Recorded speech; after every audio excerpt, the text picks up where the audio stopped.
Type 1 বা type 2 তারা যদি কোনো কারণে ব্লাড সুগারটাকে কন্ট্রোল না করে সেক্ষেত্রে আসলে ভবিষ্যতে তাদের কোন কোন ধরনের জটিলতা সৃষ্টি হতে পারে? জটিলতা সবই সমান।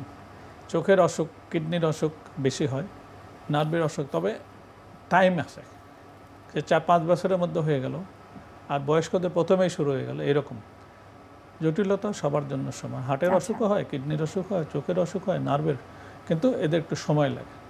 তো এখন আরেকটা কথা বলে রাখি যে টাইপ 1 টাইপ ছাড়াও আজকাল ডায়াবেটিস আছে।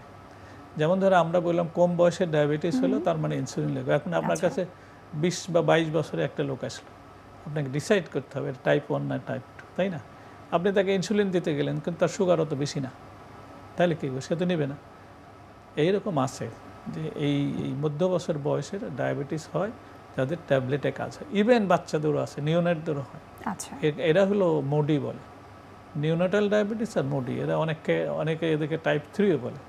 এরা হলো জেনেটিক, 3 পুরুষের ডায়াবেটিস। খোঁজ নিয়ে দেখবেন, দাদার ছিল, মার ছিল, ছেলের হয়েছে, এরকম।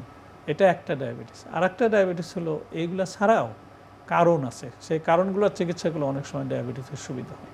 যেমন ধরুন প্যাঙ্ক্রিয়াসের অসুখ আছে, তার ডায়াবেটিস হয়ে গেল। যেমন ধরুন কর্টিকস্টেরয়েড হরমোন খায়, তার সুগার বেশি হয়ে গেল, কর্টিকস্টেরয়েড বাদ দিলে হয়তো এটা কমে যেতে পারে।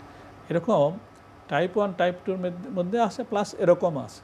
আর আবার দেখেন অনেকের আছে ছোটোবেলায় তার ট্যাবলেটে হয়তো কাজ, 30 বছর হয়েছে এটা, কিন্তু 30 আর 5-7 বছর পরে দিন ইনসুলিন ছাড়া হয় না। এটাও একটা ডায়াবেটিস। টাইপ 1 ডায়াবেটিস হলো ম্যাক্সিমাম অটোইমিউন ডিজিজ। এই যে যেটা বললাম বয়সকালে ইনসুলিন লাগে তাড়াতাড়ি, এটাও একটা অটোইমিউন ডিজিজ। এটার নাম হলো লাডা। এরকম মানুষের নলেজ বাড়তেছে, কনসেপশন চেঞ্জ হচ্ছে, সেই জন্য চিকিৎসাও চেঞ্জ হচ্ছে।